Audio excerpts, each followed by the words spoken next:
Clara Whitmore pressed her palm against the boy's forehead one last time. Still breathing, still alive. She had saved him. Now she had to leave him. The letter she placed on the kitchen table held 3 words. Forget me, please. Outside, the Wyoming wind screamed like a woman in labor. Snow fell thick as ash, and Clara Whitmore walked into that white darkness alone because staying meant destroying the only family foolish enough to love her. She did not know that Elijah Cole would wake before dawn. Did not know he would read her letter, saddle his horse, and ride straight into hell to find her. If you want to see if he catches her, subscribe to our channel and stay until the end. Drop a comment telling us what city you're watching from. I love seeing how far these stories travel. The scream cut through the afternoon like a knife through butter. Clara Whitmore had just stepped off the Union Pacific train in Elkhorn Springs, Wyoming Territory, her single carpet bag clutched against her chest when she heard it. A child's scream. High and sharp, and full of the kind of pain that makes mothers run. She was running before she knew why. Her boots hit the wooden platform, then the frozen mud of Main Street. People were gathering near the livery stable, forming a circle, the way people do when something terrible happens, and nobody knows what to do about it. "Move," Clara said. "Move." She pushed through bodies. Ranchers, cowboys, women in wool coats. They parted for her without knowing why, something in her voice commanding obedience.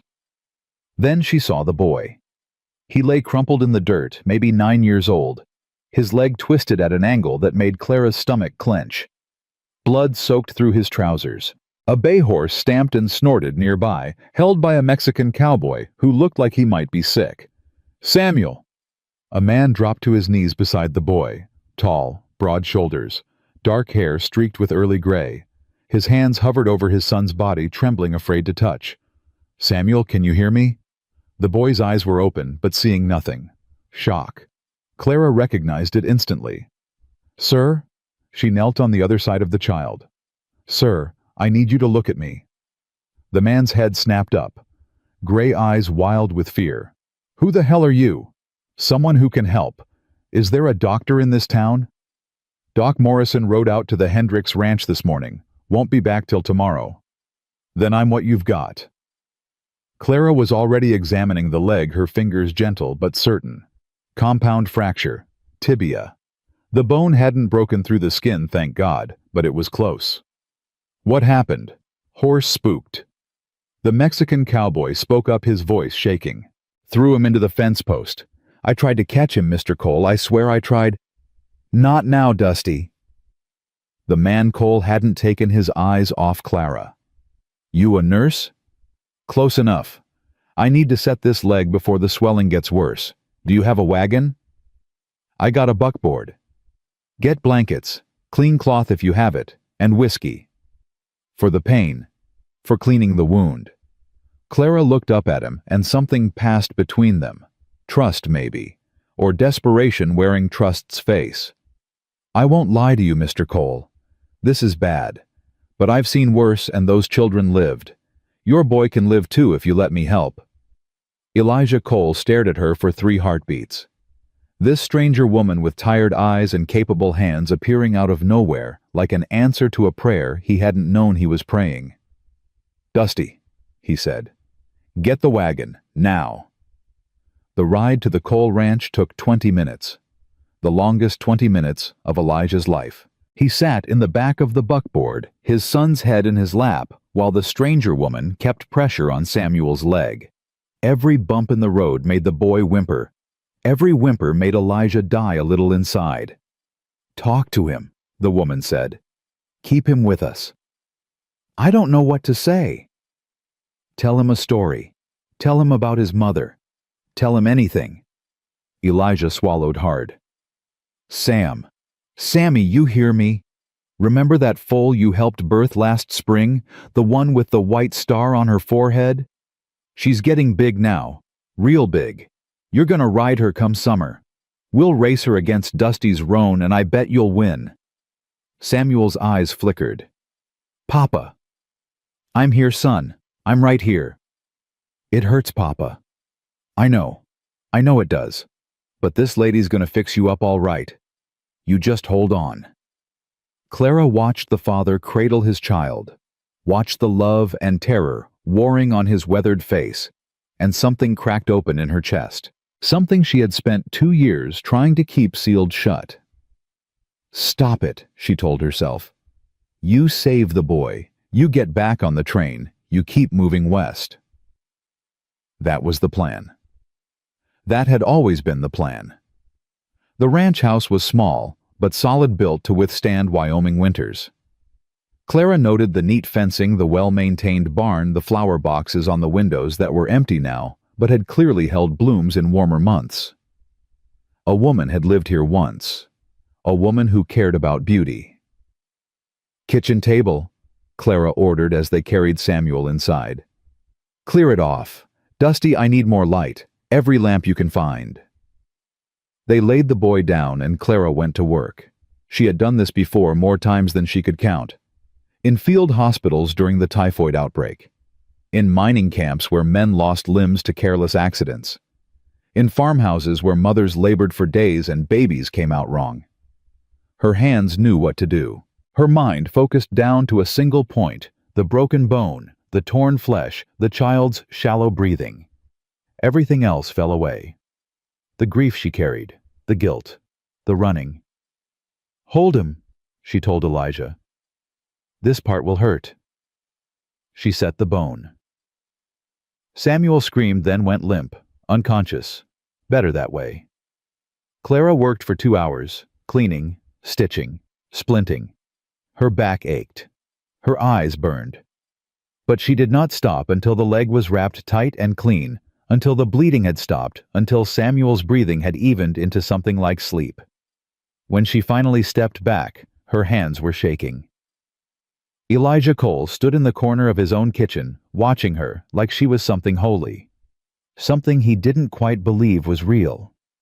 "He'll live." His voice cracked on the word.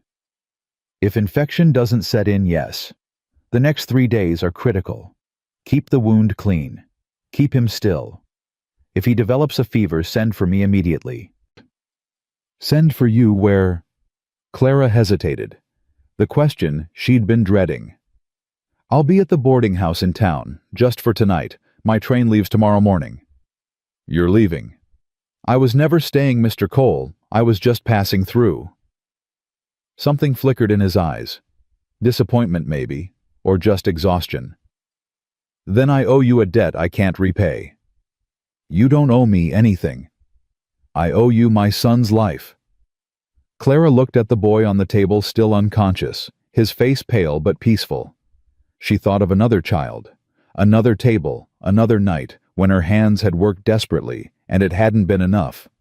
When the baby came out blue and silent, and nothing she did could make it breathe. "Just keep him alive," she said quietly. "That's all the payment I need." She turned toward the door. "Wait." Elijah moved toward her, and for the first time Clara saw him clearly. Not just a panicked father, but a man. A tired man. A lonely man.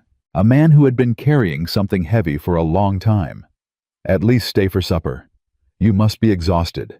You can't have eaten since you got off that train." "I couldn't impose."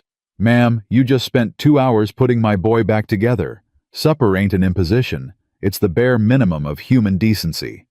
Clara should have said no. Should have walked out that door and never looked back. But her stomach was empty, and her legs were weak, and something in this man's gray eyes made her want to stay. Just for a little while. Just long enough to pretend she was the kind of woman who got to sit at kitchen tables with kind men and sleeping children. "All right," she said. "Just supper." Dusty cooked because Elijah admitted his cooking would probably finish off what the horse had started. It was simple fair beans, bacon cornbread. But Clara ate like she hadn't tasted food in days. She hadn't. Not really. Eating had become something she did to survive, not something she enjoyed. But sitting in this warm kitchen with the fire crackling, and the boy sleeping peacefully, and Elijah Cole watching her with those careful gray eyes, she found herself actually tasting the food. Actually feeling something like comfort. "You got a name." Elijah asked. Or should I just keep calling you ma'am? Clara. Clara Whitmore. Mrs. Whitmore. Widow. The word came out flat, practiced. My husband passed 2 years ago. I'm sorry. Are you? He blinked at the sharpness in her voice. I lost my wife 4 years back. So yeah, I'm sorry. I know what it costs. Clara felt the fight drain out of her. I apologize. That was rude. It was honest. I prefer honest. They sat in silence for a moment, the only sound Samuel's steady breathing and the wind picking up outside. The boy's mother, Clara said carefully. How did she pass? Elijah's jaw tightened. Childbirth. Second baby. Neither of them made it. I'm sorry. You got nothing to be sorry for. But Clara did. She had everything to be sorry for, because 2 years ago in a town 300 miles east of here, she had failed to save a woman in childbirth too, and that woman's family had never forgiven her. Storm's coming. Elijah stood and walked to the window. A bad one by the look of it. You won't make it back to town tonight. I have to try. My train... Your train will still be there tomorrow. The storm won't last forever. He turned to face her. I got a spare room. Nothing fancy, but it's warm and it's dry. Stay the night. Check on Samuel in the morning. Then go catch your train. Every instinct screamed at Clara to refuse, to walk out into that storm and take her chances, to keep running the way she'd been running for 2 years. But Samuel stirred on the table, murmured something in his sleep, and Clara's resolve crumbled. One night, she said. Just one. The storm hit hard around midnight.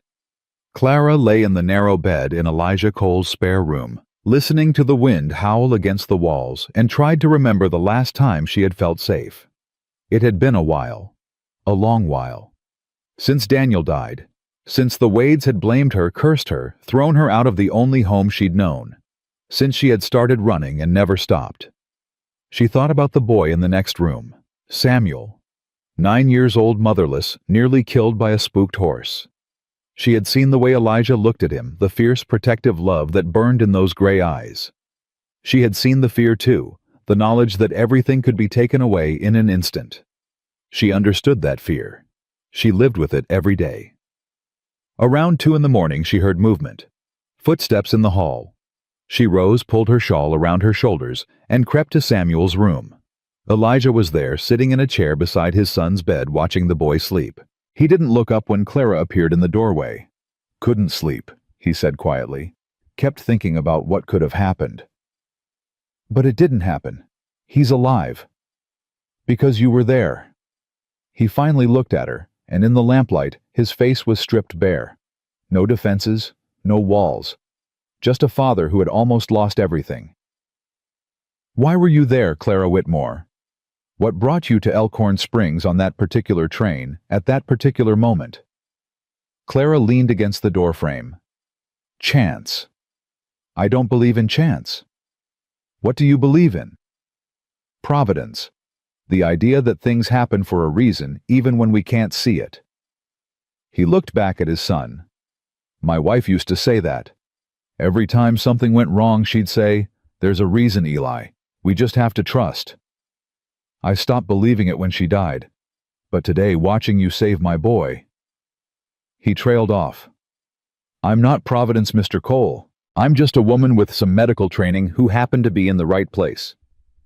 Maybe that's what Providence looks like. Clara didn't answer. Couldn't answer. Because if Providence was real, then it had a cruel sense of humor. Sending her here to this house, to this man and his son, when she knew she couldn't stay. When staying would only bring them pain. You should sleep, she said finally. I'll watch him for a while. You don't have to do that. I know. She moved into the room, settled into the chair across from his. But I want to. They sat together through the night, two strangers bound by a sleeping child and a storm that wouldn't stop. And when dawn finally broke gray and cold and thick with snow, Clara realized with a sinking feeling that the trains wouldn't be running today, or tomorrow, or possibly for weeks.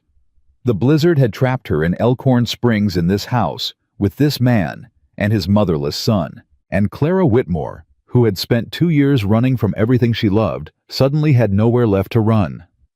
The first week passed in a blur of nursing and worry. Samuel's fever came on the third day, just as Clara had feared.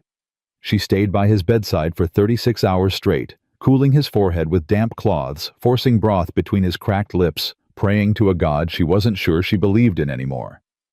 Elijah brought her coffee without being asked, brought her food she forgot to eat, brought blankets when she fell asleep in the chair, and draped them over her shoulders without waking her. He didn't ask questions, didn't push for answers, just existed beside her steady and solid, like the mountains that surrounded his ranch. On the 5th day, Samuel's fever broke. Clara wept.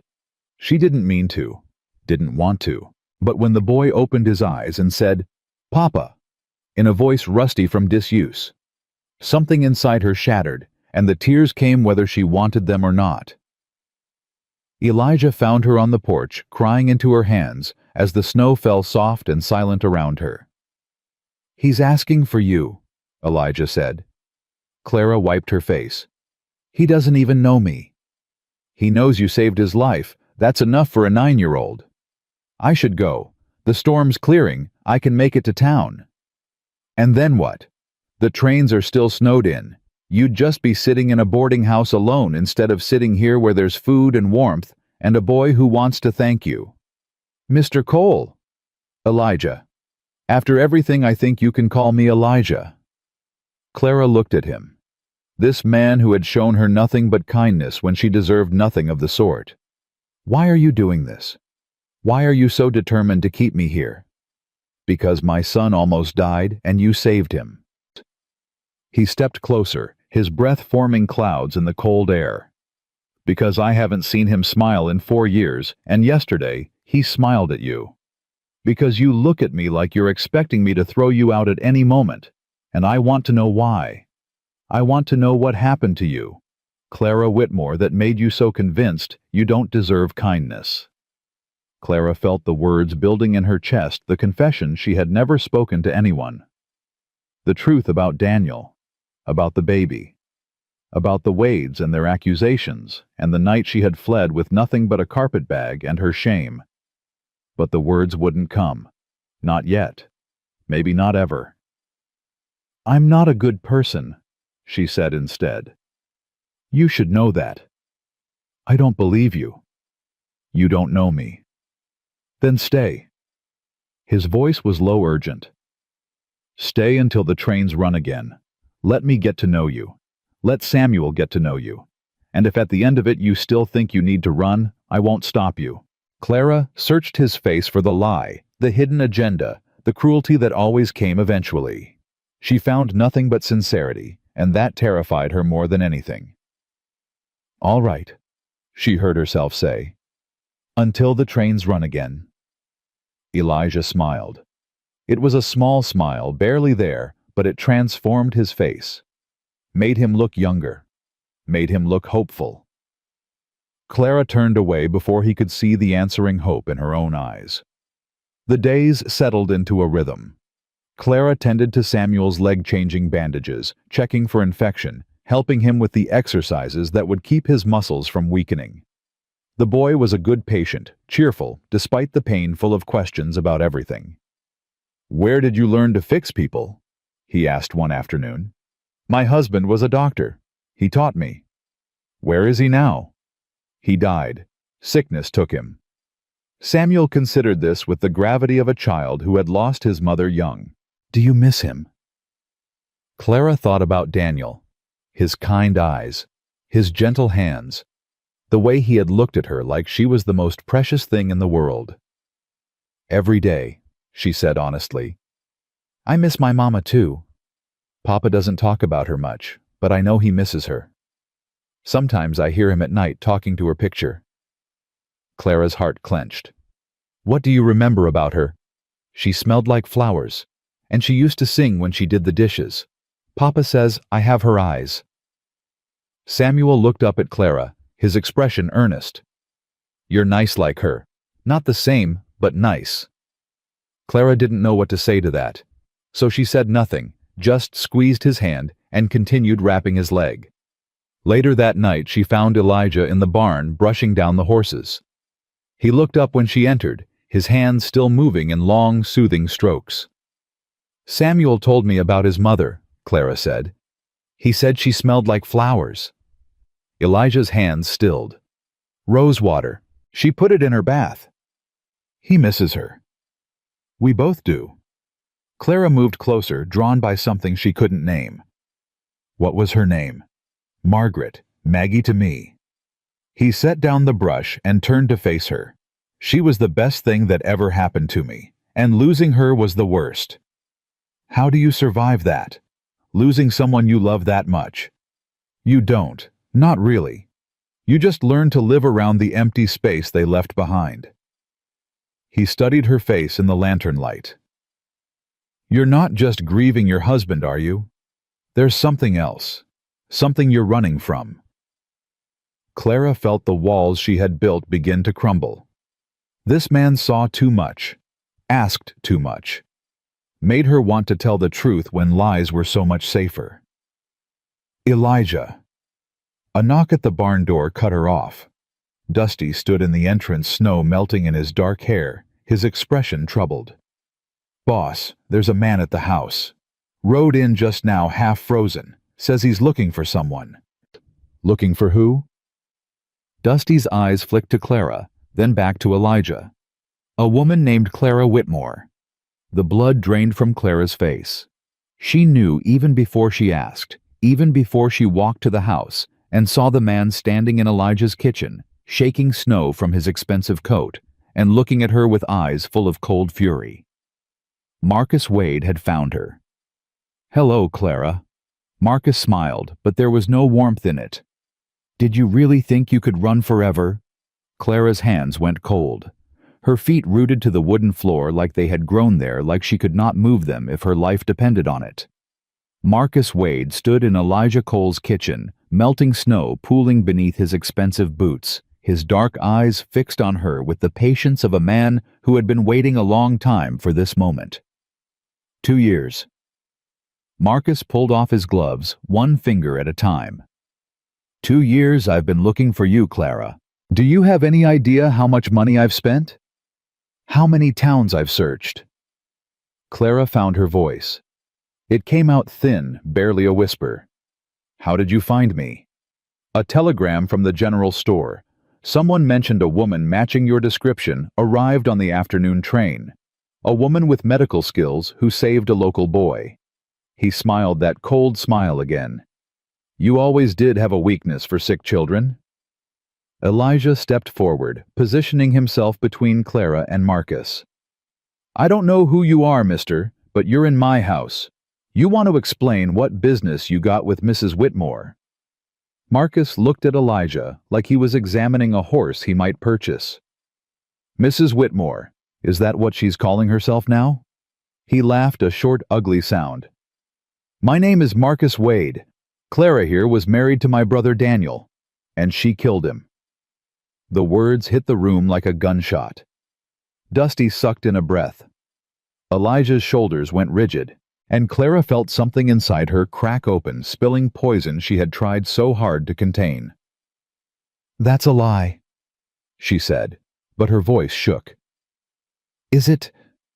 Marcus moved closer, and Elijah moved with him, keeping that protective distance. "My brother got sick. Typhoid fever. He was a doctor, but he couldn't treat himself. So he relied on his wife, his trained assistant, to care for him." Marcus's voice dropped to something vicious. "And she let him die." "I didn't let him die. I tried everything." "You tried nothing. You sat there and watched him suffer, and when he was gone you tried to steal his estate, our family's money, our family's legacy." "That's not true." Clara's voice rose desperate. "Daniel left everything to me. It was his will, his choice. His choice made while he was fevered and dying with you whispering in his ear." Marcus turned to Elijah, spreading his hands in a gesture of false reasonableness. "Mr. Cole, I understand you feel grateful to this woman. She saved your son. But you need to know who you've invited into your home. Clara Whitmore is a thief, a manipulator, and quite possibly a murderer. I have documents proving her fraud. I have witnesses who will testify to her character." "What witnesses?" Clara demanded.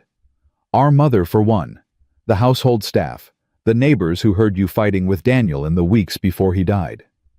Marcus smiled. "Did you think people didn't notice, Clara? Did you think no one saw what you really were?" Elijah hadn't moved, hadn't spoken. Clara could not bring herself to look at his face to see the doubt that must be growing there. "Mr. Cole," Marcus's tone shifted to something almost friendly. "I'm not asking you to throw her out into the snow. I'm a reasonable man. All I want is what's rightfully mine. Clara has something that belongs to my family, and I intend to take it back." "What does she have?" "Documents. Papers Daniel signed before he died, transferring certain properties and accounts. Those documents are fraudulent, obtained under duress. I want them returned." Clara's hand went involuntarily to the pocket of her dress where a small leather wallet rested against her hip. Daniel's last gift to her. His last protection. "I don't have anything that belongs to you," she said. "Liar." Marcus's mask of civility slipped. "You've always been a liar, a scheming, conniving—" "That's enough." Elijah's voice cut through the kitchen like a blade. Quiet, but with an edge that made Marcus stop mid-sentence. "I've heard your piece. Now I want to hear hers." Marcus blinked. "Excuse me.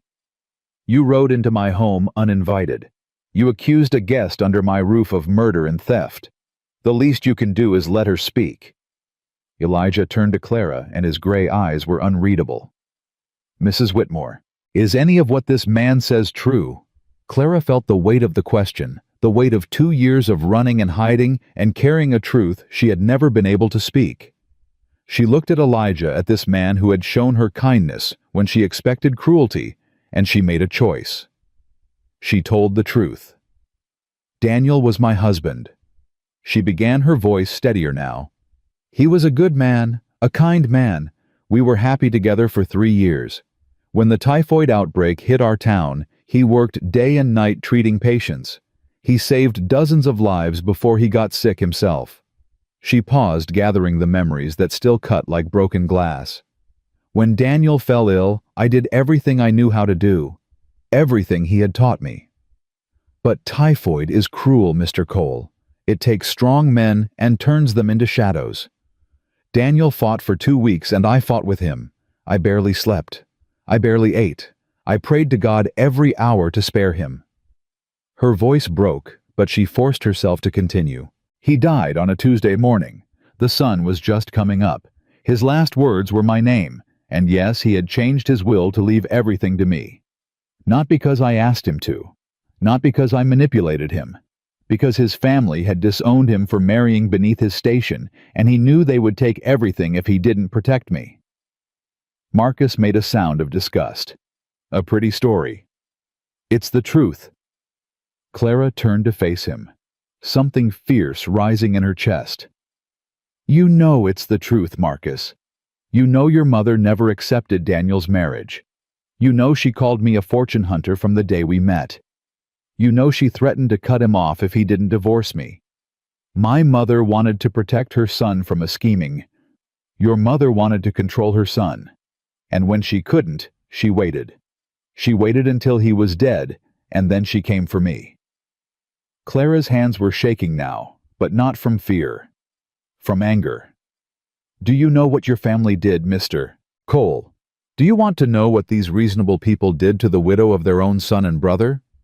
Elijah nodded once. "Tell me." "They came to my home 3 days after Daniel's funeral. Before I had even stopped crying. They brought a lawyer and 2 constables, and they told me I had 1 hour to gather my things and leave. They said the will was fraudulent. They said Daniel had been out of his mind when he signed it. They said if I didn't go quietly, they would have me arrested for theft and murder." Clara's voice dropped to something raw, something wounded. "I was 28 years old. I had just buried my husband. I had no family, no money of my own, no one to stand with me.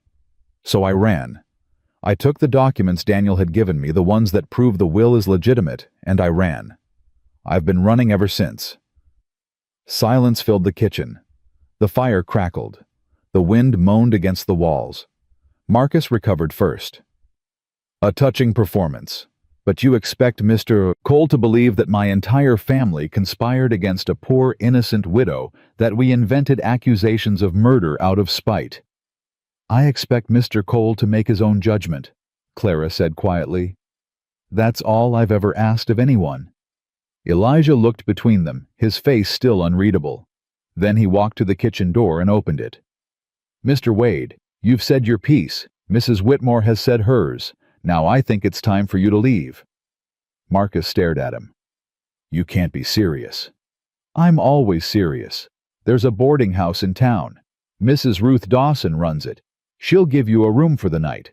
In the morning you can take your accusations and your documents and ride back wherever you came from. This woman is a criminal. This woman saved my son's life. Elijah's voice went hard. She sat by his bed for 3 days and 3 nights. She wept when his fever broke.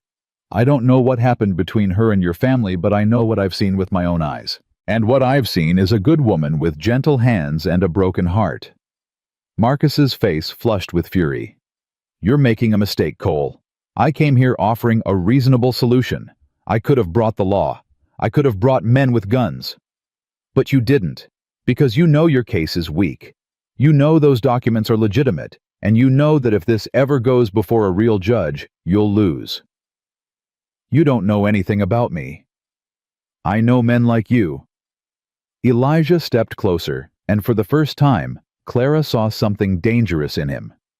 Something that reminded her he had been a cavalry soldier, once, a man who had seen blood and death and learned to deal both. I know men who think money and name give them the right to take what they want. I've fought men like you. Some of them I buried. The two men stared at each other, and the air between them crackled with the threat of violence. Finally, Marcus looked away. This isn't over. It is for tonight. Dusty will show you to your horse. Marcus pulled on his gloves, his movements sharp with barely contained rage. He paused at the door and looked back at Clara. You can't hide forever, he said. Sooner or later, you'll have to face what you've done. And when that day comes, I'll be there. Then he was gone, swallowed by the night and the snow. Clara stood in the middle of the kitchen trembling. The strength that had carried her through the confrontation drained away, leaving her hollow and cold. Clara. Elijah's voice was gentle now, the hardness gone. Sit down before you fall. She let him guide her to a chair, let him pour her whiskey she didn't taste. Let him sit across from her while Dusty checked on Samuel and the house settled back into quiet. You believe me, she said finally. It wasn't a question. I believe you. Why? You've known me a week. You've known him 5 minutes. How can you be sure I'm not exactly what he says I am? Elijah leaned back in his chair, studying her with those gray eyes that saw too much. When Samuel was sick, when his fever was at its worst, you held his hand and talked to him. You told him stories about a garden you used to tend, about flowers you planted with your husband. You cried when you thought no one was watching. Clara felt heat rise to her cheeks. That doesn't prove anything. It proves you loved him, your husband. It proves your grief is real. Elijah shook his head. I've seen killers, Clara. I've seen men and women who take life without remorse. You're not one of them. I'd stake my ranch on it. You barely know me. I know enough. The simple certainty in his voice broke something in Clara. She bent forward, her face in her hands, and wept. Elijah didn't try to comfort her with words, didn't offer empty platitudes or awkward touches. He just sat with her solid and present, while she cried out 2 years of fear and grief and loneliness. When the tears finally stopped, Clara looked up at him with red-rimmed eyes. I should leave. Tonight before he comes back. I've brought trouble to your door, and you don't deserve... Stop. Elijah held up a hand. You're not going anywhere tonight. It's past midnight, there's a storm brewing, and you're in no condition to travel. But Marcus, we'll do nothing tonight. Men like him don't act without planning. He came here to rattle you to see what you'd do. Now he'll go back to town and think about his next move. And what will you do? Elijah was quiet for a long moment. Then he said, Tomorrow I'm going to ride into town and have a conversation with Sheriff Hollister. He's a fair man. He'll want to hear both sides of this story. The law has never been on my side. Wyoming law might be different from whatever you left behind. Out here, we judge people by what they do, not what their families say about them. He stood and stretched his joints, popping. Get some sleep, Clara. We'll figure the rest out in the morning. He walked toward the door, then stopped and turned back. For what it's worth, he said quietly. I'm glad you were on that train. I'm glad you came to Elkhorn Springs. And I'm glad you're here, whatever trouble came with you. Then he was gone, and Clara sat alone in the kitchen, listening to the wind and wondering how this man she barely knew had already become the safest thing in her world. She did not sleep that night. She sat by the window in her borrowed room, watching the snow fall, thinking about Marcus and his accusations and the documents hidden in her dress pocket. Daniel's last gift. His signature on papers that proved she was his wife, his heir, his chosen one. The Wades had tried to take everything from her. They had taken her home, her reputation, her place in society. But they had not taken these papers. They had not taken the proof that Daniel had loved her, that he had wanted her to be protected. And they had not taken her spirit. Battered and bruised as it was, she still had the will to fight. She had just forgotten somewhere in the running that fighting was even an option. When dawn broke gray and cold, Clara made her decision. She would not run. Not this time. Not from Marcus Wade and his accusations, and not from whatever was growing between her and Elijah Cole. She would stay. She would face whatever came. And if the Wades wanted to destroy her, they would have to do it here in this frozen corner of Wyoming, where a widowed rancher and his motherless son had shown her what kindness looked like. She found Elijah in the barn, already saddling his horse. "You're going to town," she said. "Told you I would. I want to come with you." He paused, one hand on the saddle. "That's not a good idea. Marcus might still be there." "I know." Clara lifted her chin. "I'm done running, Elijah. If Marcus wants to make accusations, let him make them to my face. Let the sheriff hear both sides and decide." Elijah studied her for a long moment. Then he smiled, a real smile that reached his eyes. "Maggie would have liked you," he said. "She always said she could tell a person's character by how they handled trouble. And how am I handling it? Like someone who's been knocked down but isn't staying down." He nodded toward a second horse. "Saddle up. We'll leave as soon as Dusty gets here to watch Samuel." The ride into Elkhorn Springs took nearly an hour, the snow slowing their progress. Clara rode beside Elijah in silence, her thoughts churning, her heart beating too fast. The town was quiet when they arrived, most folks staying inside against the cold. But the boarding house showed signs of life, smoke rising from the chimney, and Clara knew Marcus was there. Watching. Waiting. Let him watch. Sheriff Tom Hollister was a lean man in his 50s with a gray mustache and eyes that had seen too much to be easily fooled. He listened to Clara's story without interrupting, his face giving nothing away. When she finished, he leaned back in his chair and looked at Marcus, who had insisted on being present. "Mr. Wade, you got any proof of these accusations? Legal documents, court orders, anything official?" Marcus's jaw tightened. "I have affidavits from family members. Affidavits from the people accusing her. That don't count for much." Hollister turned back to Clara. "Mrs. Whitmore, you got those papers your husband signed?" Clara pulled the leather wallet from her pocket and handed it over.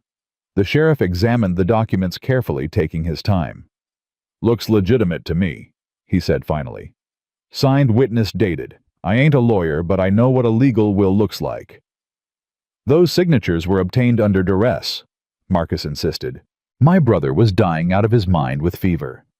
"Then you'll need to prove that in a court of law, Mr. Wade. Not in my office in Wyoming territory. Hollister stood and handed the papers back to Clara. Here's what I see. I see a widow with legal documents and a story that makes sense. And I see a man who rode 300 miles in winter to harass her. Now I can't tell you to leave town. It's a free country. But I can tell you this: if you cause any trouble for Mrs. Whitmore, if you threaten her or try to take her by force, I will arrest you. Are we clear? Marcus's face had gone red with fury. You're making a mistake, Sheriff. This woman is under the protection of the law. My law. Hollister opened his office door. Good day, Mr. Wade. For a moment, Clara thought Marcus might argue, might push, might do something stupid. But he was smarter than that. He gathered what was left of his dignity and walked out without another word. Clara let out a breath she hadn't known she was holding. Thank you, Sheriff, Elijah said. Don't thank me yet. Hollister's expression was grave. I can protect her in town, but I can't be everywhere. Men like Wade, they don't give up easy. They just get sneakier. I know. Watch your back, both of you. They left the sheriff's office and stepped out into the cold morning air. Clara stood on the wooden sidewalk, blinking in the pale sunlight, trying to process what had just happened. Someone had believed her. Someone with authority, with the power to do something about it. Clara? Elijah touched her elbow gently. You all right? I don't know. She laughed a strange, shaky sound. I've been running so long I don't know what it feels like to stop. Then let me show you. He took her hand right there on Main Street where anyone could see, and Clara felt something shift in her chest. Something that had been frozen for 2 years starting to thaw. Come on, he said. Let's go home. Home. The word wrapped around her like a warm blanket. She hadn't had a home in so long. But maybe, just maybe, she was finding one now. The days that followed were quiet, watchful. Marcus Wade stayed in town at the boarding house. He didn't approach Clara again, didn't send messages or make threats. But she knew he was there. Could feel his presence like a storm gathering on the horizon. Samuel's leg continued to heal. By the second week, he was sitting up in bed demanding books to read and stories to hear. Clara told him about the places she had traveled, the people she had helped, the babies she had delivered into the world. You've delivered babies. Samuel's eyes went wide. Like actual babies. Dozens of them. Was it gross? Clara laughed. Sometimes. But mostly it was wonderful. Bringing a new life into the world, seeing a mother hold her child for the first time. There's nothing else like it. Samuel was quiet for a moment, processing. Then he said, My mama died having a baby. Papa told me. Clara's heart clenched. I know, sweetheart. I'm sorry. Do you think you could have saved her if you had been there? The question hit Clara like a physical blow. She thought of Margaret Cole, a woman she had never met, dying in this very house while her husband and young son watched helplessly. She thought of all the mothers she had saved and all the ones she hadn't. I don't know, she said honestly. Some births go wrong and nothing can fix them. But I would have tried. I would have tried everything. Samuel nodded, accepting this. Then he reached out and took her hand. I'm glad you're here, he said simply. Papa's happier when you're around. He doesn't talk to Mama's picture as much anymore. Clara didn't know what to say to that, so she just squeezed his hand and promised to bring him more books tomorrow. That night she found Elijah on the porch, staring out at the snow-covered fields. The sky was clear for once, stars scattered across the darkness like spilled diamonds. Samuel told me something today, Clara said, settling into the chair beside him. About Margaret, about how you talked to her picture. Elijah's shoulders tensed. He shouldn't have said that. He didn't mean anything by it. He was trying to tell me that you're happier now. Silence stretched between them. Then Elijah spoke, his voice rough. 4 years I've been talking to a photograph. 4 years of telling a dead woman about my day, about our son, about how much I miss her. I thought if I stopped, I'd be letting her go, betraying her somehow. And now I don't know. He turned to look at Clara, and in the starlight his face was open, vulnerable. You came into my life a month ago, a stranger on a train, and now I can't imagine this house without you in it. I can't imagine waking up and not seeing you at the breakfast table. I can't imagine Samuel's face if you leave. Wait, Clara's heart was pounding so hard she was sure he could hear it. Elijah, I'm not asking for anything, he said quickly. I know you're still grieving. I know you've got troubles I can't even imagine. I'm just telling you what's true. You've changed something in this house, in me. And I don't want to go back to what it was before. Clara stood and walked to the porch railing, her back to him. The cold air bit at her cheeks, but she barely felt it. I'm scared, she said finally. Every good thing I've ever had has been taken from me. My parents died when I was young. My husband died. My home, my reputation, my place in the world. All gone. I know what that's like. Then you know why I can't let myself hope, why I keep one foot out the door ready to run. She heard him stand, heard his boots on the wooden planks as he crossed to stand behind her. What if you didn't have to run anymore? His voice was close, warm. What if you could just stay here with us for as long as you want? And Marcus, he won't stop. You heard the sheriff. Men like him don't give up. Then we'll face him together. You and me and anyone else who stands with us. Elijah put his hands on her shoulders, turning her gently to face him. I spent 4 years protecting my son on my own. It's exhausting. It's lonely. And it's not how it's supposed to be. People are meant to stand together, Clara. To fight together. To love together. Love. The word hung between them, dangerous and beautiful. I can't promise you anything, Clara whispered. I don't know if I'm capable of that anymore. I'm not asking for promises.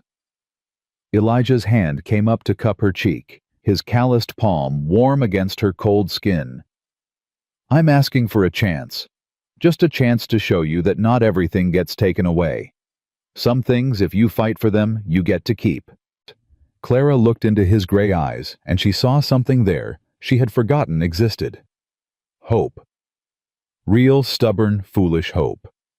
She rose on her toes and kissed him. It was soft at first, tentative. Two wounded people reaching for each other across a gulf of grief and fear. But then Elijah's arms came around her, pulling her close, and the kiss deepened into something fierce and true. When they finally broke apart, both breathing hard, Clara rested her forehead against his chest. I'm still scared, she said. I know. He held her tighter. We'll be scared together. 3 weeks passed like a held breath. Clara woke each morning in the spare room of Elijah's ranch house, and each morning she had to remind herself this was real. The warmth of the fire, the smell of coffee, Samuel's laughter from the kitchen where Dusty was teaching him to play cards despite Elijah's protests. And Elijah himself. Always there, always watching her with those gray eyes that held something she was still afraid to name. They hadn't kissed again since that night on the porch. Hadn't spoken of what it meant or where it was leading. But something had shifted between them. A wall crumbled, and now every accidental touch felt deliberate. Every shared glance felt like a conversation. Clara was terrified, and for the first time in years, she was also happy. You're smiling again. She looked up from the bread dough she was kneading to find Samuel watching her from his chair by the fire. His leg was healing well, the splint replaced by a lighter bandage, and in a few more weeks he would be walking on his own. Am I not allowed to smile? You are. It's just new. Samuel tilted his head, studying her the way children do when they're working something out. Papa smiles more too. Dusty says it's because of you. Does Dusty say a lot of things? Dusty says you and Papa are sweet on each other. Clara felt heat rise to her cheeks. Dusty should mind his own business. That's what Papa said. Samuel grinned, looking so much like his father that Clara's heart clenched. But I think Dusty's right. And I don't mind. I like having you here. It feels like how things are supposed to be. Clara set down the dough and wiped her hands on her apron. She crossed to Samuel's chair and knelt beside him, taking his small hands in hers. Samuel, I need you to understand something. Whatever happens between me and your father, it doesn't change how I feel about you. You saved me as much as I saved you. Do you understand? I didn't save you. I was the one with the broken leg. You gave me a reason to stay. You and your father both. I was running from something terrible, and you gave me a place to stop. Samuel's eyes went serious, older than his 9 years. The man who came looking for you. The mean one. Is he going to take you away? I don't know. Clara wouldn't lie to him. He deserved better than lies. He wants to hurt me, but your father is protecting me, and so is the sheriff. I'm not going to let him win without a fight. Good. Samuel squeezed her hands. Because I don't want you to go. Ever. The door opened, bringing a rush of cold air, and Elijah stamping snow from his boots. He stopped when he saw Clara kneeling by Samuel's chair, something soft crossing his face. Am I interrupting? Samuel was just telling me that Dusty talks too much. Dusty's been talking too much since the day I hired him. Elijah hung his coat and crossed to the fire, warming his hands. Storm's coming. A big one by the look of the sky. We should have a few days of supplies, but I want to make a run into town before it hits. I'll go with you. Clara. I know Marcus is still there. I know it's a risk. She stood facing him. But I'm done hiding in this house like a scared rabbit. If he wants to confront me, let him do it. I won't give him the satisfaction of seeing me cower. Elijah studied her for a long moment. Then he nodded. All right. But you stay close to me. And if anything feels wrong, we leave. No arguments. No arguments. The ride into Elkhorn Springs was quiet. The sky hung low and gray-heavy with the promise of snow.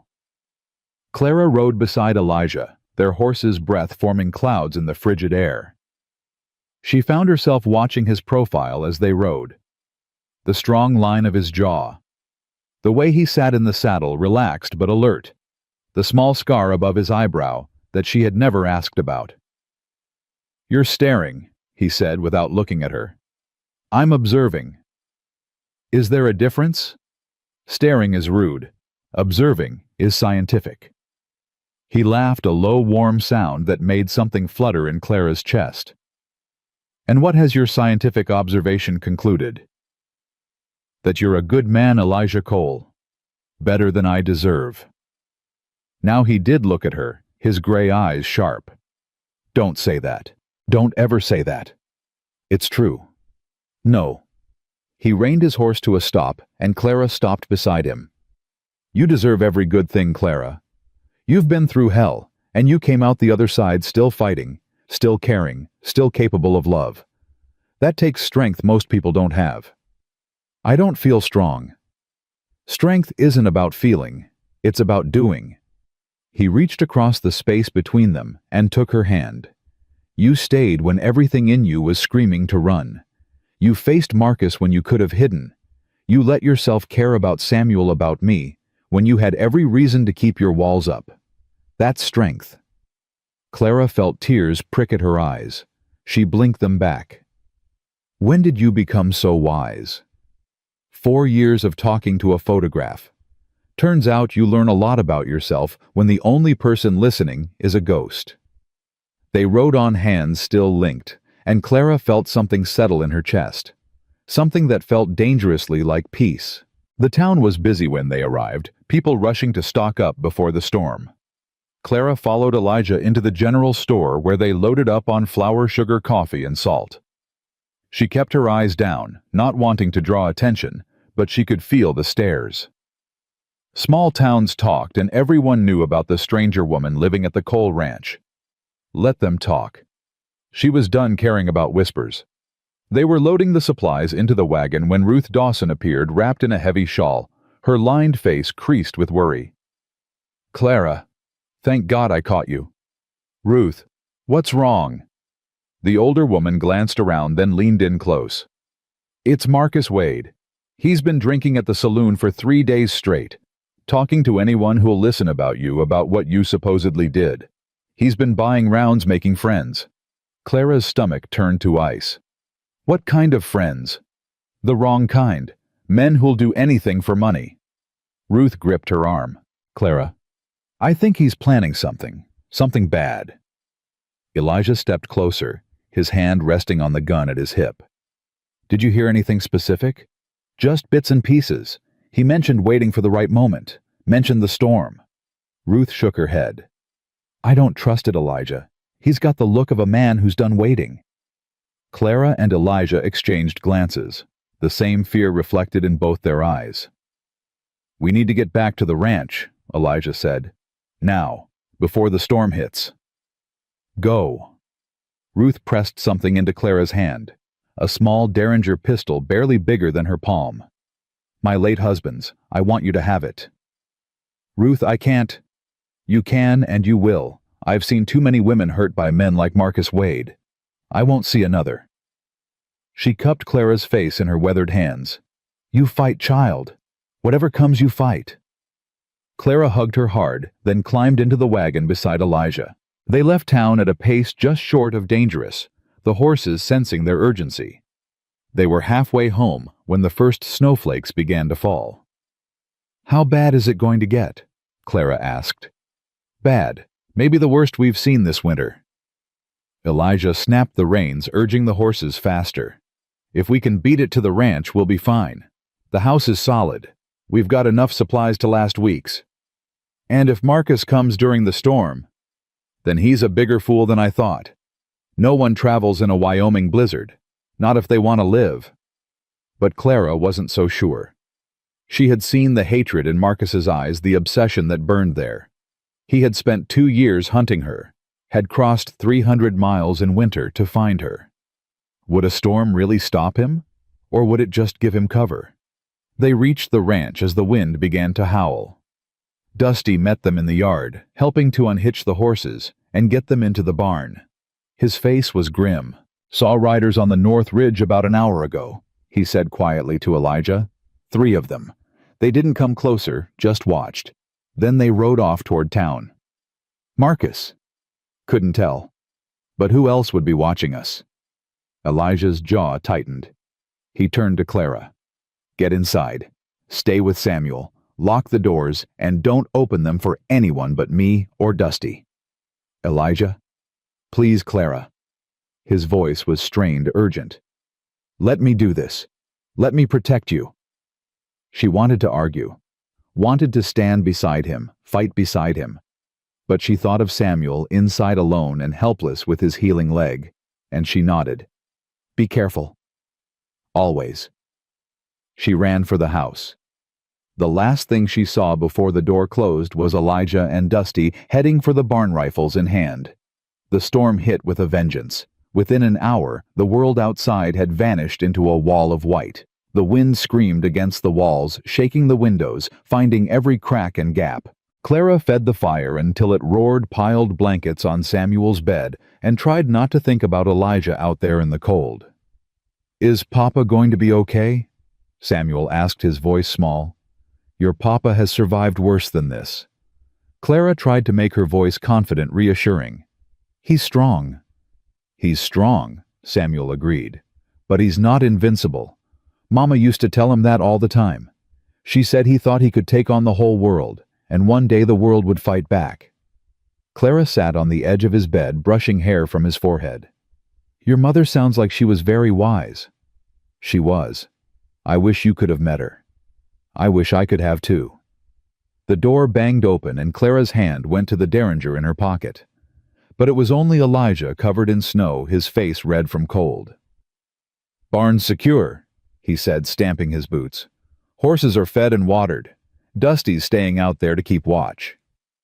In this storm, he insisted, said he's survived worse in Mexico. Elijah crossed to the fire and held his hands to the flames. We're as ready as we're going to be. Now we wait. Clara joined him by the fire. Ruth said Marcus was talking about waiting for the right moment. Do you think this is it? Maybe. A storm like this could provide cover, but it's also dangerous for him. If he gets lost out there, he dies. And if he doesn't get lost, Elijah turned to face her. His eyes were hard determined. Then he'll find us ready. I've got rifles at every window. Dusty's armed. And I know this land better than anyone. If Marcus Wade wants a fight, he'll get one. I don't want you to die for me, Elijah. I don't intend to die at all, but I'll be damned if I let anyone hurt you or Samuel. Not while I'm breathing. Clara felt the tears she had been holding back finally spill over. She had spent 2 years convinced she was alone, that no one would ever stand for her again. And now, here was this man, this stubborn, beautiful man, ready to face death itself to keep her safe. I love you, she said. The words came out before she could stop them, before she could think about whether it was too soon, or too dangerous, or too foolish. Elijah went still. Then his face transformed, the hardness melting into something soft and wondering. Say it again. I love you. I know it's crazy. I know we've only known each other a month, but I love you, Elijah Cole, and I'm tired of being afraid to say it. He crossed to her in 2 strides and kissed her. Not gently this time, but fiercely, desperately, like a man drinking water after weeks in the desert. His hands tangled in her hair. Hers gripped his shirt, pulling him closer. I love you too, he said against her lips. I've loved you since you walked into my life and saved my son. I've loved you since you cried over his fever and laughed at his jokes and stood up to Marcus Wade like you weren't afraid of anything. I was afraid. I'm still afraid. So am I. But I'm more afraid of losing you. He pulled back, cupping her face in his hands. When this is over, when Marcus is gone, and the snow melts, I want to marry you. I want you to be my wife Samuel's mother, part of this family for real. Clara's heart felt too big for her chest. Elijah. You don't have to answer now. I know it's a lot to ask. I know you've been through hell, and you're not sure you can trust good things anymore. But I want you to know what I want. I want you to know that whatever happens tonight, tomorrow, next year, I'm choosing you. I'll keep choosing you. Clara kissed him again, pouring everything she couldn't say into the press of her lips. All the hope and fear and desperate love that had been building since the day she stepped off that train. A gunshot shattered the night. They broke apart, both turning toward the window. The storm still raged, but somewhere out there in the howling white darkness, someone had fired a gun. Stay here. Elijah grabbed his rifle from the wall. Lock the door behind me. Don't open it unless you hear my voice. Elijah, no. But he was already gone, disappeared into the swirling snow. Clara stood frozen for a heartbeat. Then training took over the cool efficiency she had learned from years of crisis. She locked the door, checked the windows, loaded the Derringer Ruth had given her. Clara? Samuel's voice came from the bedroom, frightened. What's happening? Stay in bed, sweetheart. Don't move. Another gunshot. Then another. Then a sound that made Clara's blood run cold, a man screaming in pain. Elijah. She ran to the window, straining to see through the white. Shadows moved in the storm shapes that might have been men or might have been tricks of the wind. She couldn't tell. Couldn't see anything clearly. A crash from the back of the house. Clara spun, raising the Derringer as the kitchen door burst open. A man stumbled through, covered in snow, bleeding from a wound on his head. Not Elijah, not Dusty, Marcus Wade. He saw her and smiled, blood staining his teeth red. In his hand was a knife, long and wicked in the firelight. Hello, Clara, he said. Did you miss me? Clara's hand did not shake. She had expected it to. Had expected terror to freeze her muscles, to turn her into the helpless victim Marcus had always believed she was. But something else rose in her instead. Something cold and hard and ancient as the mountains outside. She raised the Derringer and pointed it at his chest. Stop right there. Marcus laughed, blood bubbling at the corner of his mouth. The wound on his head was deep, still bleeding, and he swayed on his feet. But the knife in his hand stayed steady. "You going to shoot me, Clara? You don't have the spine. Try me." He took another step. Clara's finger tightened on the trigger. "I said stop." "Or what?" Marcus spread his arms wide mockingly. "You'll kill me, the way you killed Daniel. Go ahead. Prove what I've always known about you." "I didn't kill Daniel. I loved him." "Love." He spat the word like poison. "You loved his money, his name, his status. You were nothing when he found you. A midwife's assistant delivering babies for pennies. And you convinced him to marry you, to leave everything to you, and then you watched him die." "I watched him die because I couldn't save him." Clara's voice cracked, but her hand stayed steady. "I sat by his bed for 2 weeks. I prayed. I begged. I did everything I knew how to do. And when he stopped breathing, a part of me died with him." Touching story. Mother didn't believe it either. "Your mother hated me from the moment Daniel brought me home. She hated that he chose love over duty. Hated that he was happy with a woman she considered beneath him. You were beneath him. You still are." Marcus took another step, and now he was close enough that Clara could see the madness in his eyes. The obsession that had driven him across 300 miles of frozen wilderness. "But that ends tonight. I'm going to take back what you stole, and then I'm going to make sure you never steal from anyone again." "Clara." Samuel's voice came from the bedroom door. Small. Frightened. "Clara, what's happening?" Marcus's head snapped toward the sound. His smile widened. "Well, well. The crippled boy. Didn't know you had an audience. Samuel, go back to your room." Clara didn't take her eyes off Marcus. "Close the door and don't come out." "But now, Samuel." The boy hesitated, his face pale with fear. Then he retreated, the bedroom door clicking shut behind him. Marcus turned back to Clara, something new in his expression. Something calculating. "You care about that boy. I saw it in your face. And the father, too. You've been playing house, haven't you? Found yourself a new family to leech off of." "They're not my family." "No. Then why are you standing between me and that door? Why haven't you run yet?" Clara didn't answer. Couldn't answer. Because the truth was, she didn't know. She didn't know why she was still here, why she hadn't fled into the storm the moment she saw Marcus's face. All she knew was that Samuel was behind that door, helpless and scared, and she would die before she let Marcus touch him. "Doesn't matter." Marcus shrugged. "After tonight, none of it matters. Cole and his Mexican are bleeding out in the snow. My men took care of them. It's just you and me now, Clara. The way it was always going to end."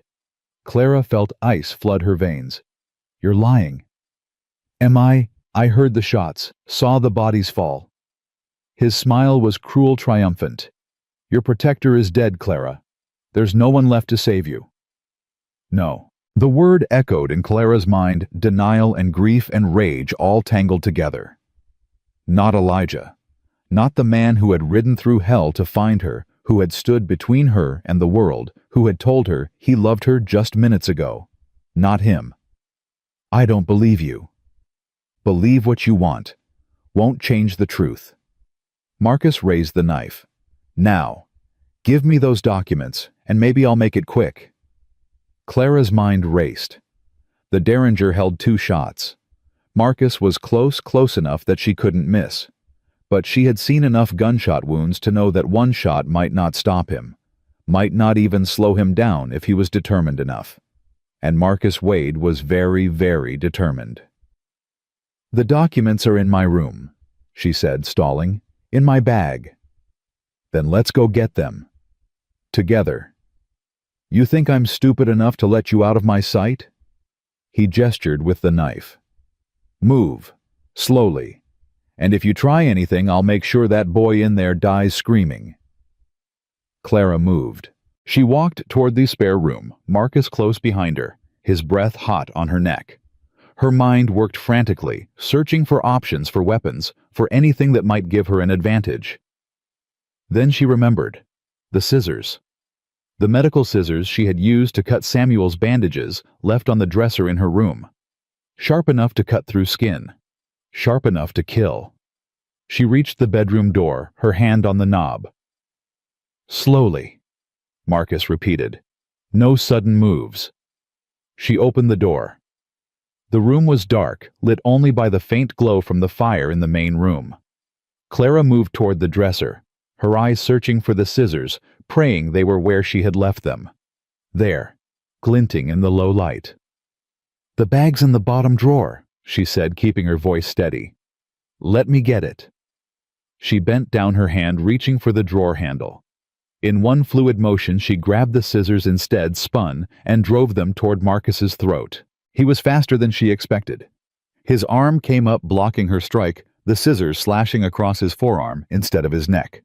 He howled in pain, dropping the knife, and Clara scrambled for it, her fingers closing around the handle just as Marcus's fist connected with the side of her head. The world exploded into stars. She hit the ground hard, the knife skittering away, the derringer still clutched in her hand. Marcus loomed over her, his face twisted with rage, blood dripping from his wounded arm. "You bitch! You worthless, scheming bitch!" He kicked her in the ribs. Clara gasped, curling around the pain, but she didn't drop the gun. Couldn't drop it. It was the only thing keeping her alive. "I was going to make it quick," Marcus snarled, "for Daniel's sake. But now I'm going to take my time. I'm going to make you suffer the way he suffered." He reached down, grabbed a fistful of her hair, and hauled her upright. Clara screamed as her scalp burned, as her vision swam with pain and fear. And then she heard it. A sound that cut through the howling wind, through Marcus's curses, through her own screaming pulse. A gunshot. Close. Inside the house. Marcus froze. Clara looked past him toward the bedroom door and saw Samuel standing there. Elijah's rifle in his small hands, too big for him, barely steady. Smoke rose from the barrel.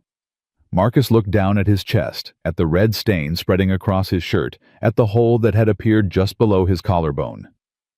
"You shot me," he said, sounding almost surprised. "The crippled boy shot me." He released Clara's hair and stumbled backward, his hand pressing against the wound. Blood seeped between his fingers, dark and thick. "You shot me," he said again, and this time there was wonder in his voice. Disbelief. "I came all this way, and a crippled boy—" He collapsed. Clara scrambled to her feet, ignoring the pain in her ribs, and kicked the knife away from Marcus's reaching hand. She pointed the derringer at his head, her arm steady. Now her fear burned away by something fiercer. "Samuel, are you hurt?" "No, ma'am." The boy's voice was shaking, but he hadn't dropped the rifle. "I heard the yelling. I remembered where Papa keeps the guns." "You did good. You did so good." Clara didn't take her eyes off Marcus, who was groaning on the floor, clutching his wound. "Now I need you to go find your father. Can you do that? Papa's outside. The bad man said—" "I know what he said, but I don't believe him, and neither should you. Your papa is the toughest man I've ever met. He's out there somewhere, and he needs you to find him." Samuel hesitated, looking at Marcus with wide, frightened eyes.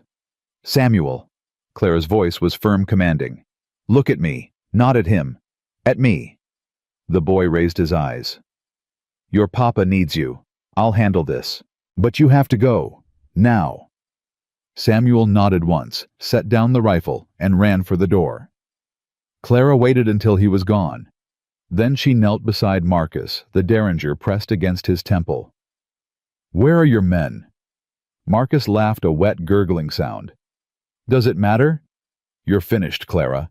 Even if I die here, you'll never be free. My mother will send more men, more hunters. You'll spend the rest of your life looking over your shoulder. Then I'll spend the rest of my life fighting. That's what Daniel would have wanted." Daniel was a fool. A sentimental fool who threw away everything for a woman who wasn't worth— Daniel was the best man I ever knew. Clara's voice was cold hard as the winter outside. "He loved me. He chose me. And nothing you say, nothing you do, will ever change that." She pressed the derringer harder against his temple. Marcus's eyes went wide. You won't do it. You don't have the... I don't have to kill you, Marcus. That bullet in your chest will do it for me if you don't get help. She stood looking down at him with something like pity. You could have let me go. Could have moved on with your life. But you chose this. You chose hate over peace. And now you're going to die in a stranger's house 1,000 miles from home. Because you couldn't accept that Daniel loved me more than he loved your family's approval. Marcus's face contorted with rage. He tried to rise to grab at her, but his body wouldn't obey. The blood loss was taking its toll. Damn you, he whispered. Damn you to hell. Maybe, but not tonight. The door burst open and Clara spun the derringer raised ready to fire. But it wasn't one of Marcus's men. It was Elijah. He stood in the doorway, covered in snow and blood, his rifle clutched in white-knuckled hands. Behind him, Samuel clung to his coat, tears streaming down his face. Clara. Elijah's voice was ragged, desperate. Clara, are you? I'm fine.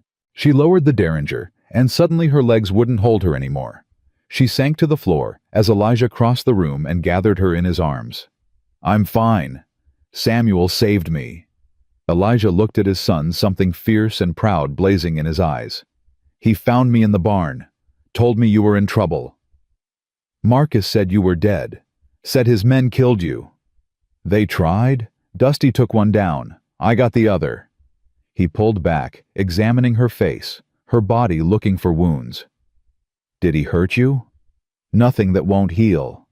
Elijah's gaze moved to Marcus, who lay groaning on the floor, the pool of blood beneath him growing larger with each passing second.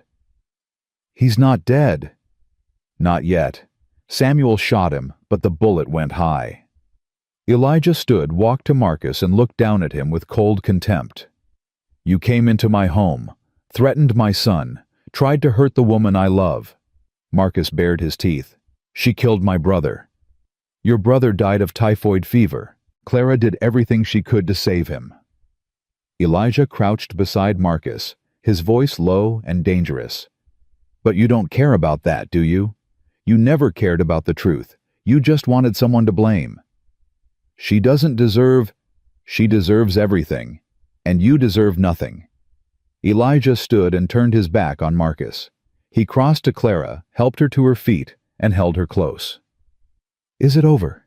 She whispered against his chest. Almost. The storm began to die around midnight.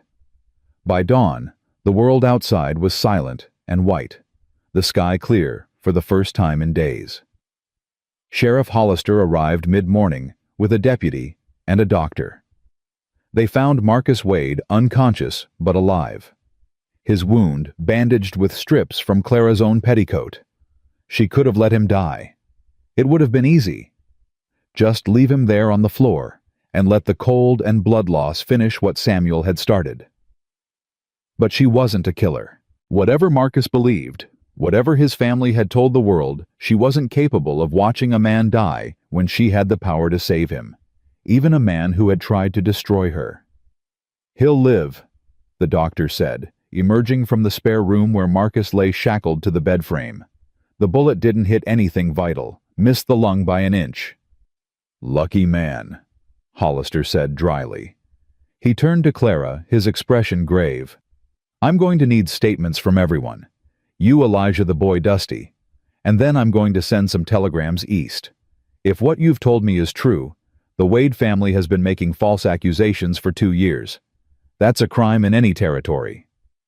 They have money, influence. They'll find a way to spin this. They can try, but they did their spinning in Ohio. This is Wyoming, and here I'm the law. Hollister tipped his hat. You've got nothing to worry about, Mrs. Whitmore. I'll make sure of it. After the sheriff left, Clara stood on the porch and watched the sun rise over the snow-covered mountains. Her ribs ached, her head throbbed. But she was alive, and Elijah was alive, and Samuel was alive. And for the first time in 2 years, she felt something she had forgotten existed. Hope. Elijah came to stand beside her, 2 cups of coffee in his hands. He offered her one, and she took it gratefully. "Dusty's going to be fine," he said. Bullet grazed his arm. "He's already complaining about having to rest." "That sounds like Dusty." "Samuel's asleep. First time he's slept since all this started." Elijah paused, looking out at the white expanse before them. "He saved your life. My 9-year-old boy with a rifle he could barely lift. He's brave, like his father. He's brave like you." Elijah turned to her, his gray eyes soft. "When I came through that door and saw you standing over Marcus, holding that little pistol, like you were ready to take on the whole world, I knew." "Knew what?" "That I was going to spend the rest of my life loving you. Whatever happened, wherever we ended up, I was going to love you until my last breath." Clara felt tears slip down her cheeks. She didn't try to stop them. "I thought you were dead. When Marcus said his men had killed you, I thought—" "I know. I'm sorry." "Don't be sorry. Just don't ever do that again." Elijah laughed a low, warm sound that chased away the last of the cold in Clara's bones. "I'll try my best, but I can't promise anything. Trouble seems to follow us. Then we'll face it together, whatever comes." He set down his coffee and took her face in his hands, his thumbs brushing away her tears. "Marry me, Clara. Not someday. Not when the snow melts. Now. Today. I don't want to spend another day not being your husband." Clara looked into his eyes. This man who had given her everything, who had fought for her and bled for her and loved her when she didn't believe she was worthy of love. "Yes," she said. "Yes, 1,000 times yes." The wedding took place 3 days later in the small church at the edge of Elkhorn Springs. Reverend Thomas Blackwood stood at the altar, his deep voice filling the wooden sanctuary as he spoke words that had been spoken for centuries. Words that bound two souls together in the sight of God and man. Clara wore a simple dress that Ruth Dawson had altered overnight, working by candlelight until her fingers ached. It wasn't white, it wasn't fancy. But when Elijah saw her walking down that aisle, his breath caught in his throat like he was seeing the sunrise for the first time. Samuel stood beside his father, cleaned up and serious. His healing leg still wrapped, but strong enough now to bear his weight. He held the ring in his small fist, gripping it so tight his knuckles went white, terrified he might drop it and ruin everything. "Do you, Elijah James Cole, take this woman to be your lawfully wedded wife?" "I do." No hesitation, no doubt. "Do you, Clara Ann Whitmore, take this man to be your lawfully wedded husband?" Clara looked at Elijah, at his gray eyes shining with unshed tears, at the man who had ridden through storms and faced down killers, and waited patiently while she learned to trust again. "I do." "Then by the power vested in me by God and the territory of Wyoming, I now pronounce you husband and wife." Reverend Blackwood smiled, his weathered face creasing with genuine joy. "You may kiss your bride." Elijah cupped Clara's face in his calloused hands and kissed her softly, reverently, like she was something precious that might break. But Clara didn't break. She kissed him back with all the fierce hope that had been building in her chest, all the love she had been afraid to feel, all the future she had never believed she deserved. The small congregation erupted in applause. Ruth Dawson dabbed at her eyes with a handkerchief. Dusty whistled loud enough to rattle the windows. And Samuel threw himself at both of them, wrapping his arms around their waists and holding on like he never intended to let go. "Does this mean you're my mama now?" he asked Clara, his voice muffled against her dress. Clara knelt down, taking his face in her hands. "I can never replace your real mama, sweetheart. She loved you first, and she'll always be part of you. But if you'll have me, I'd be honored to be your mama from here on out." Samuel's eyes filled with tears. "I'd like that. I'd like that a lot."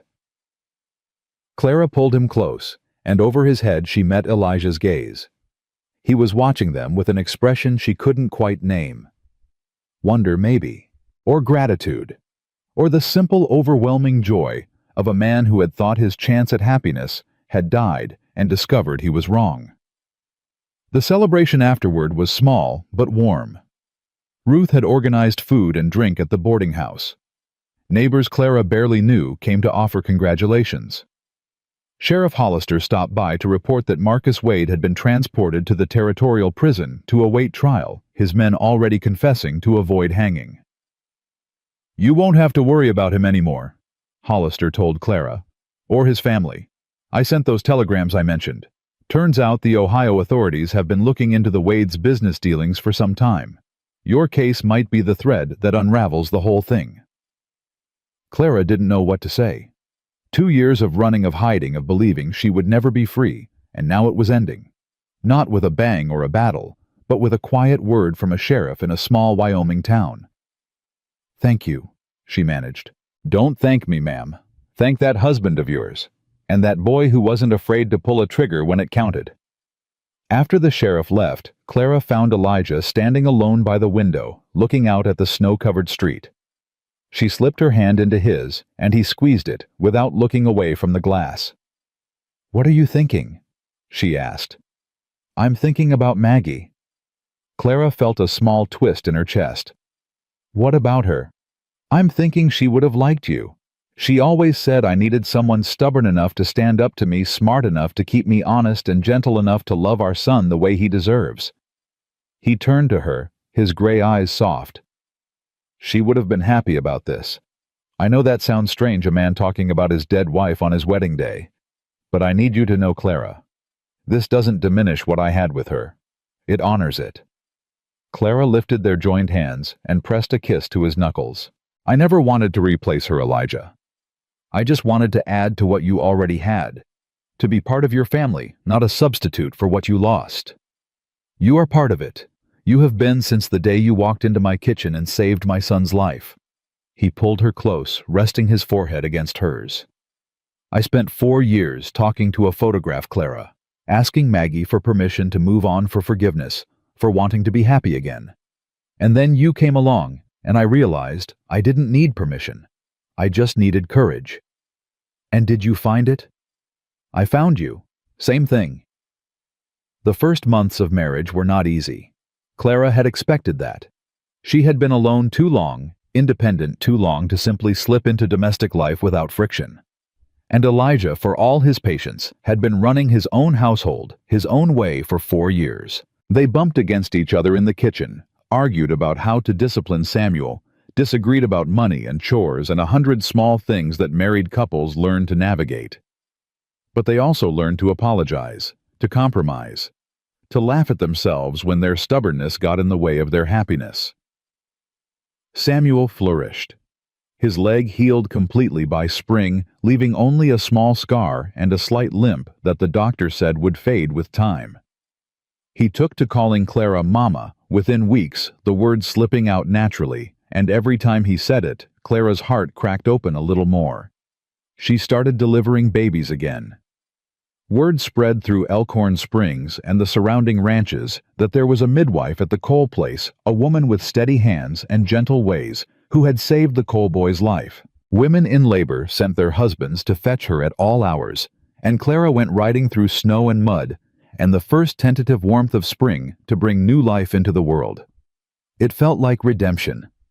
Every healthy baby she placed in a mother's arms, every crisis she navigated, every life she saved. It washed away a little more of the guilt she had carried since Daniel's death, the irrational belief that she could have done more, been more, saved him, if only she had tried harder. One night in early April, Clara came home from a difficult delivery, exhausted and drained. The baby had been breech, the labor long and dangerous, and for hours she had been convinced she would lose both mother and child. But she hadn't. She had fought, and the mother had fought, and in the end, a healthy boy had screamed his way into the world, while his father wept with relief. Elijah was waiting up for her coffee warming on the stove, a fire crackling in the hearth. "How did it go?" "They're both fine. It was close, but they're fine." He took her coat. Her bag guided her to a chair by the fire. He knelt beside her and took her hands, chafing them between his own to warm them. "You're shaking." "I know, it happens sometimes. After the hard ones." "You saved them." "I did my job." "Clara." He tilted her chin up, making her look at him. "You saved them. A mother and her baby are alive right now because you rode through the dark and did what you were trained to do. That's not just a job. That's a gift. Clara felt the tears come, the ones she had been holding back all night. I keep waiting for it to go wrong. For one to die on my table and prove that Marcus was right, that I'm not good enough, that I failed Daniel, and I'll fail everyone else too. And when it goes wrong, because someday it will. That's the nature of your work. I don't know. I don't know if I can survive it. Elijah was quiet for a moment. Then he said, "When Maggie died, I wanted to die too. I stood over her grave and thought about putting a bullet in my own head just to make the pain stop. The only thing that kept me here was Samuel. The knowledge that he needed me, that I couldn't abandon him the way death had abandoned us." Clara stared at him. He had never told her this before. What I learned slowly over years is that survival isn't about never being broken. It's about getting up after you break. It's about letting the people who love you help carry the weight. He squeezed her hands. "You're not alone anymore, Clara. When the hard times come, and they will, you'll have me. You'll have Samuel. You'll have Ruth and Dusty and this whole community that's come to love you. We'll carry you until you can walk on your own again." Clara leaned forward and rested her head against his shoulder. "I don't deserve you." "Probably not, but you're stuck with me anyway." She laughed, a watery sound that was half sob. "I love you, Elijah Cole." "I love you too, Clara Cole." It was the first time she had heard her new name spoken aloud. Clara Cole. It fit like it had always been waiting for her. Summer came hot and golden. Samuel turned 10 with a party that included every child within riding distance and a cake Ruth baked special for the occasion. He was growing tall now, shooting up like a weed, his body catching up to the courage that had always been inside him. Clara's garden flourished, tomatoes and beans and squash ripening in the sun. Flowers she had planted just because they were beautiful, because she finally had a home where beauty was allowed. And in July she missed her monthly bleeding. She didn't tell Elijah right away, didn't want to get his hopes up, didn't want to believe it herself until she was certain. But by August, when her clothes started fitting differently and the morning sickness began, she knew. She told him on a Sunday evening, sitting on the porch as the sun set over the mountains, "I'm pregnant." Elijah went very still. "You're certain?" "As certain as a midwife can be." He turned to her, and in his eyes she saw something she had never seen before. Fear, yes, but also joy, so profound it seemed to glow from inside him. "I'm going to be a father again." "Yes." "And Samuel's going to be a brother." "Yes." He stood up abruptly, paced to the edge of the porch, turned back. His hands were shaking. "Last time, with Maggie, it killed her. The baby was turned wrong and the midwife couldn't fix it, and she bled out on that bed while I held her hand and begged God to save her." Clara rose and went to him. She took his trembling hands in hers. "I know, and I can't promise you nothing will go wrong. Childbirth is dangerous, it's always dangerous. But I know things that midwife didn't. I've delivered hundreds of babies, Elijah. I've saved mothers that everyone thought were lost. And if something happens to you, then you'll raise our children the way you raised Samuel, with love and strength and the memory of a woman who chose to be their mother." Elijah pulled her close, burying his face in her hair. She felt his tears hot against her scalp and held him while he cried out fear and hope and all the complicated emotions that came with loving someone so much it hurt. "I can't lose you," he whispered. "I can't." "Then don't. Stay beside me. Hold my hand. And trust that I know what I'm doing." He pulled back and looked at her, his gray eyes red-rimmed but resolute. "I trust you. I've trusted you since the day you walked into my life. Then trust this too. We're going to be fine, all of us." The baby came in early March on a night when snow fell soft and silent outside, and the fire burned warm inside. Clara labored for 12 hours. It was hard, harder than she expected being on this side of childbirth instead of the other. but Ruth was there following Clara's instructions with steady hands. And Elijah was there holding her through every contraction, letting her squeeze his hand until she feared she might break his bones.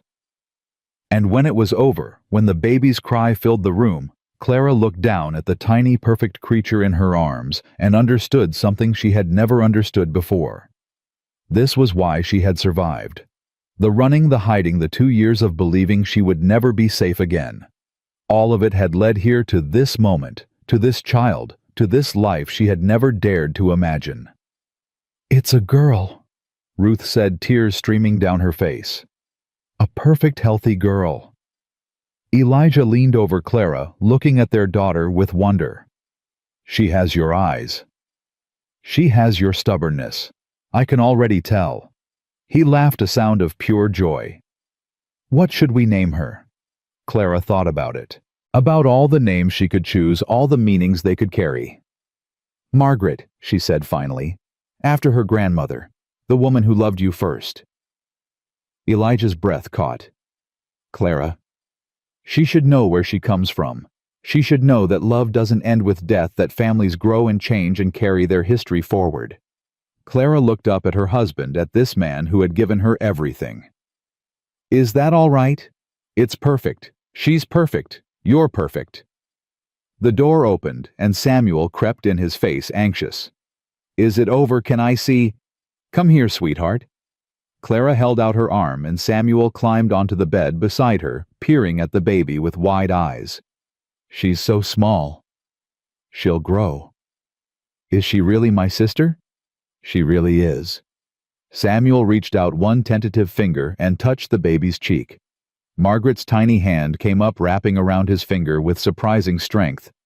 "She's holding me," Samuel whispered. "Papa, look. She's holding me. She knows you're her big brother." Elijah put his hand on Samuel's shoulder. "It's your job to protect her, to teach her to love her. Can you do that?" "Yes, sir." Samuel's voice was solemn, serious. "I'll be the best brother ever. I promise." Clara looked at her family gathered around her. Her husband strong and steady, his gray eyes shining with tears he didn't try to hide. Her son, because Samuel was her son now, in every way that mattered, already devoted to the sister he had just met. And her daughter, this new life that represented everything she had fought for, everything she had believed was lost.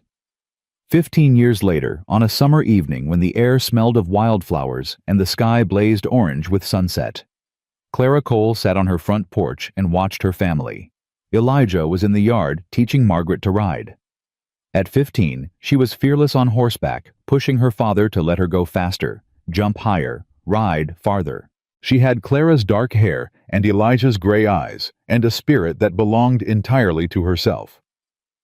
Samuel, now 25, sat beside Clara on the porch.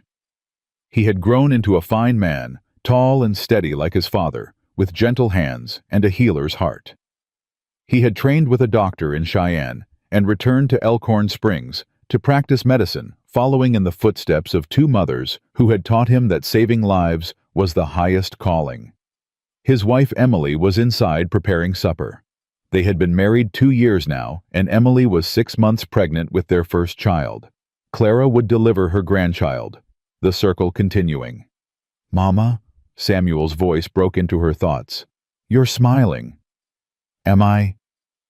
"That smile you get when you're counting your blessings." "I suppose I am."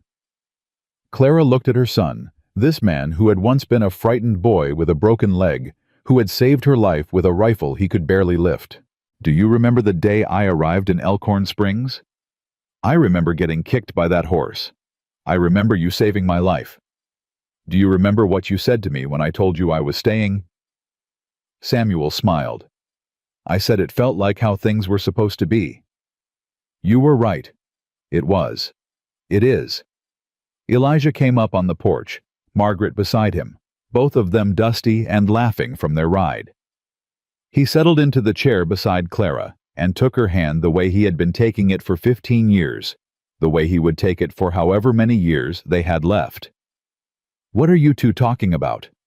"The past," Clara said. "The future. All the things in between. That's a lot of ground to cover. We've got time. Margaret flopped down on the porch steps, still breathing hard from her ride. Papa says I'm ready to compete in the territorial races next month. Can I, Mama, please? We'll see. That means yes. That means we'll see. Margaret grinned, knowing she had already won. The sun sank below the horizon. The first stars appeared, and Clara Cole sat surrounded by the family she had built from nothing, from fear and grief, and the stubborn refusal to stop believing in love. She thought about the woman she had been when she stepped off that train. Broken. Running. Convinced she deserved nothing good because everyone she loved had been taken from her. She thought about Daniel, her first husband, who had taught her to heal and left her the tools to survive.